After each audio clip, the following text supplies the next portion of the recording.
Proverbs chapter 12 verse 4, a wife of noble character is her husband's crown, but a disgraceful wife is like decay in his bones. Sa Kawikaan chapter 12 verse 4, ang mabuting asawa ay putong sa ulo ng kanyang asawa, ngunit ang masamang asawa ay parang kabulukan sa kanyang mga buto.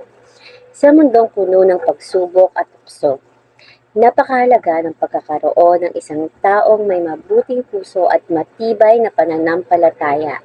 Sa video na ito, pag-uusapan po natin kung paano inilalarawan ng Biblia ang isang mabuting babae o asawa at bakit siya tinatawag na korona ng kanyang asawa. Sa Proverbs chapter 12 verse 4, malinaw na pinapakita na ang isang mabuting asawa ay hindi lamang kasama sa buhay. Siya ay isang karangalan. Ang salitang crown o corona ay sumisimbolo ng dangal, tagumpay at pagpapala. Ibig sabihin ang isang babaeng may mabuting ugali, may takot sa Diyos at may pagmamahal sa kanyang pamilya ay nagbibigay ng karangalan sa kanyang asawa. Ngunit sa kabilang banda, ang isang babaeng walang respeto, walang disiplina at walang takot sa Diyos ay inihahalin tulad sa decay in the bones. Ito ay parang sakit na unti-unting sumisira mula sa loob. Ipinapakita nito na ang maling ugali ay may malalim at masakit na epekto sa relasyon at sa buhay ng kanyang asawa. Ang tunay na kagandahan ng isang babae ay hindi nakikita sa panlabas, kundi sa kanyang puso. Ang kanyang pagiging mapagmahal, maunawain at matapat ang siyang nagbibigay liwanag sa kanyang tahanan.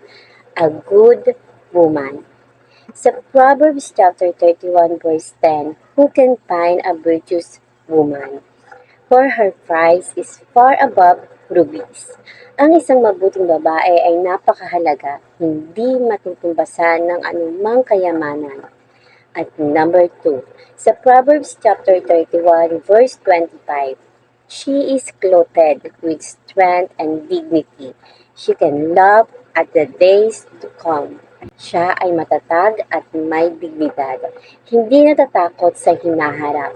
At number 3, 1 Peter chapter 3 verse 3 to 4. Your beauty should not come from outward adornment. Rather, it should be that of your inner self. Ang tunay na kagandahan ay nagmumula sa loob, sa mahinahong espiritu.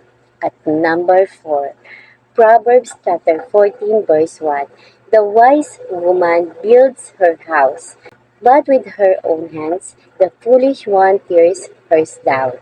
Ang matalinong babae ay nagpapalago ng kanyang tahanan, hindi sumisira nito. Ang pagiging mabuting babae o asawa ay hindi tungkol sa pagiging perpekto.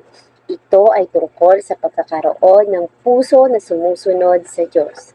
Sa araw-araw, piliin ang maging mapagmahal, mapagpakumbaba, at matapat.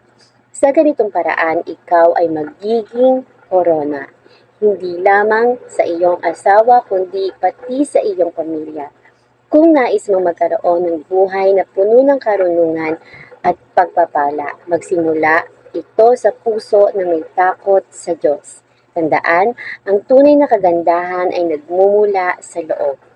Kung nagustuhan mo ang mensaheng ito, huwag kalimutang i-share at ipalaganap ang salita ng Diyos.